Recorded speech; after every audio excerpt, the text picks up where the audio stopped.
મિત્રો અમારી YouTube channel teaching મે સેલજીમાં આપનું હાર્દિક સ્વાગત છે।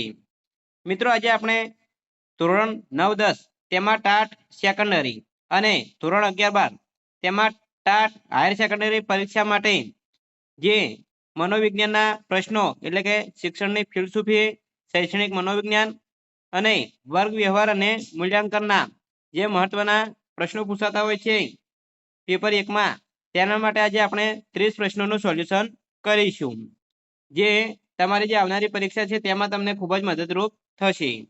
જો મિત્રો તમે ચેનલમાં નવા હો, હજુ સુધી ચેનલને સબસ્ક્રાઇબ ના કરી હોય તો ચેનલને સબસ્ક્રાઇબ કરવા વિનંતી, જેથી તમને ટાટ એસ અને ટાટ એચએસ જે પરીક્ષામાં પૂછાઈ શકે તેવા મનોવિજ્ઞાનના મહત્વના પ્રશ્નો અહીં ચેનલમાં તમને મળી રહે। હવે આપણે વધુ સમય લેતા પ્રશ્નોનું સોલ્યુશન કરીશું। તેમાં પ્રશ્ન નંબર 1, શાળાના અભ્યાસક્રમ સિવાય કેટલાક કૌશલ્યો શીખવી ખૂટતી કડીઓ પૂરી પાડી તે શિક્ષણ એટલે? તો તેમાં જવાબ આવશે ડે અનૌપચારિક શિક્ષણ। આગળ બીજા નંબરમાં જોઈશું તો વિદ્યાર્થીઓ ઘેર રહીને અભ્યાસ કરી શકે છે તે શિક્ષણ કયા નામે ઓળખાય છે? તો તેમાં સાચો જવાબ આવશે સે દૂરવંતી શિક્ષણ। 3, શિક્ષણની કઈ વિચારધારા ભૌતિક કે પાર્થિવ દુનિયા કરતા આધ્યાત્મિક દુનિયાને વધુ મહત્વની લેખે છે? તો 4 ઓપ્શન આપેલા છે, એમાં સાચો જવાબ આવશે એ આદર્શવાદ। આગળ 4, પ્રકૃતિવાદમાં પ્રકૃતિ જ સત્ય છે, સંસ્કૃતિ એ વિકૃતિ છે અને બાળક એ સંસ્કૃતિનો નહીં પ્રકૃતિનો જ એક ભાગ છે, આ વિધાન પ્રકૃતિવાદના કયા પુરસ્કર્તાનું છે? 4 ઓપ્શન આપેલા છે, એમાં સાચો જવાબ આવશે સે રૂસોનું। જો મિત્રો તમને ખ્યાલ હોય કે પ્રકૃતિવાદના પ્રણેતા કોણ છે, જો તમને ખબર હોય તો તમે કમેન્ટ બોક્સમાં એનો આન્સર આપી શકો છો। આગળ આપણે જોઈશું તો 5, વૃદ્ધિ એટલે કોષીય ગુણાકાર આવું કોણે કહેલું? જવાબ આવશે 2 ફ્રેન્ડ। 6, સ્વાવલંબન અને સ્વાતંત્ર્ય માટેની તીવ્ર ઝંખના કઈ અવસ્થામાં જોવા મળે છે? જવાબ આવશે સે તરુણાવસ્થામાં। 7, કઈ અભ્યાસ પદ્ધતિમાં વ્યક્તિના ભૂતકાળ અને વર્તમાન પરિસ્થિતિ પરથી તેના ભવિષ્યના વર્તન વિશે આગાહી કરવામાં આવે છે? જવાબ આવશે 2 વ્યક્તિ ઇતિહાસ પદ્ધતિ। 8, મનોવૈજ્ઞાનિક કસોટીના પરિણામોની સાતત્યતા એટલે શું? એમાં જવાબ આવશે 2 વિશ્વસનીયતા। 9, વ્યક્તિગત તફાવતો સંતોષવા કઈ પદ્ધતિ શ્રેષ્ઠ ગણાય છે? જવાબ આવશે એ અભિક્રમિત અધ્યયન। 10, શીખેલું ક્યારે ભૂલાતું નથી પરંતુ પ્રલંબનના અભાવે શીખેલી ક્રિયા મંદ કે શિથિલ થતા અવરોધાય છે, આવું માનનાર મનોવૈજ્ઞાનિક કોણ હતા? જવાબ આવશે એ ઇવાન પાવલોવ। 11, અનુભવ અને મહાવરાને કારણે વર્તનમાં થતા સાપેક્ષ કાયમી પરિવર્તનને શું કહેવાય છે? જવાબ આવશે સે શિક્ષણ। જો મિત્રો તમે ચેનલમાં નવા હો, હજુ સુધી ચેનલને સબસ્ક્રાઇબ ના કરી હોય તો ચેનલને સબસ્ક્રાઇબ કરવા વિનંતી, જેથી તમને જે નવી નવી અપડેટ આવે છે તે અપડેટ મળતી રહે। વિડીયોને લાઈક કરવાનું બાકી હોય તો લાઈક પણ કરી દેજો। આગળ આપણે નેક્સ્ટ જોઈશું તો 12, બુદ્ધિ અંગેના ત્રિપરિમાણાત્મક સિદ્ધાંત કોણે દર્શાવ્યો?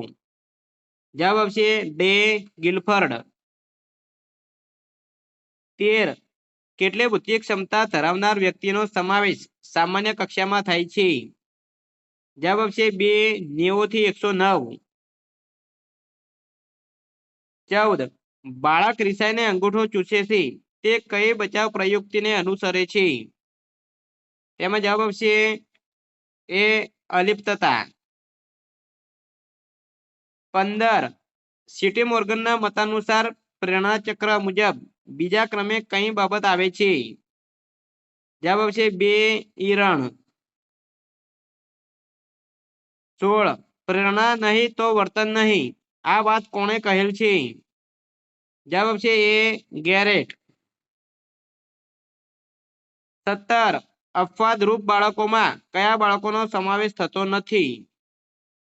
તેમાં જવાબ છે ડે, સામાન્ય બાળકો. 18 વ્યક્તિત્વ એટલે?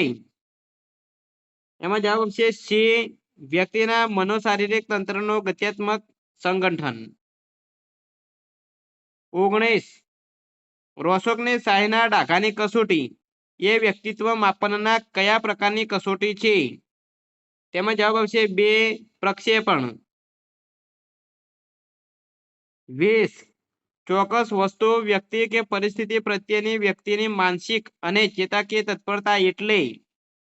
જવાબ છે ડે, મનોવલણ. 21 જી.એફ. કુડરે કઈ રસ સંશોધનિકાની રચના કરેલી? તેમાં જવાબ આવશે એ, પ્રાથમિક સંશોધનિકા. 22 કોઈ વિશિષ્ટ કક્ષા, વિષય કે વ્યવસાય કેળવવાના ચોક્કસ દિશાના પ્રયાસને શું કહેવામાં આવે છે? જવાબ છે ડે, અભિયોગ્યતા. 23 ડોક્ટર દુષ્યંત શુક્લને કઈ અભિયોગ્યતા કસોટી રચી છે? તેમાં જવાબ આવશે એ, વૈજ્ઞાનિક અભિયોગ્યતા કસોટી.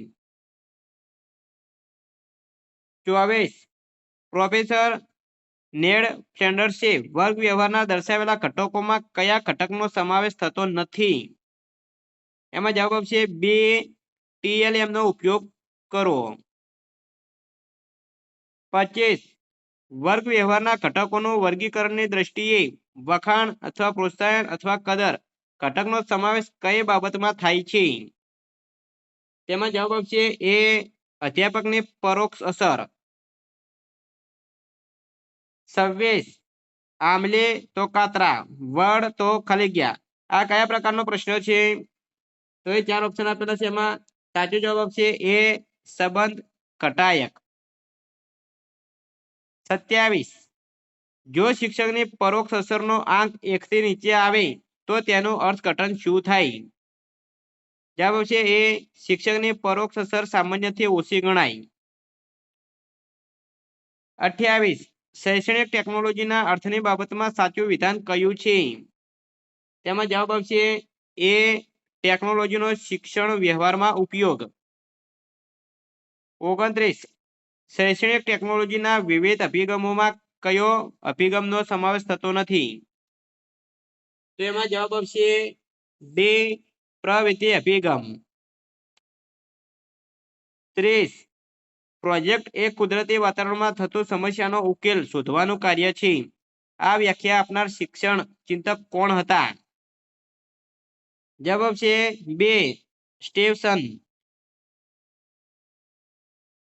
31 પ્રયોગને અંતે પ્રાપ્ત થનાર સંભવિત પરિણામનું આગાહી સૂચક વિધાન એટલે? તો મિત્રો 4 ઓપ્શન આપેલા છે, એમાં સાચો જવાબ શું આવે છે એનો આન્સર તમારે કમેન્ટ બોક્સમાં જણાવવાનો રહેશે. તો એ આજે ભાગ 1 માં આપણે 1 થી 30 પ્રશ્નોનું સોલ્યુશન કરેલું છે, જે મોસ્ટ આઈએમપી પ્રશ્ન કહી શકાય, એટલે ખાસ તૈયાર કરી દેજો. તમારે જે આવનારી સેકન્ડરી અને હાયર સેકન્ડરી પરીક્ષા છે તેમાં તમને ખૂબ જ મદદરૂપ થશે. નેક્સ્ટ આપણે બીજા ભાગમાં બીજા 30 પ્રશ્નોનું સોલ્યુશન કરીશું. જો મિત્રો આ વિડીયો સારો લાગ્યો હોય તો લાઈક કરજો, શેર કરજો અને સબસ્ક્રાઇબ કરજો. Thank you. જય હિન્દ, જય ભારત.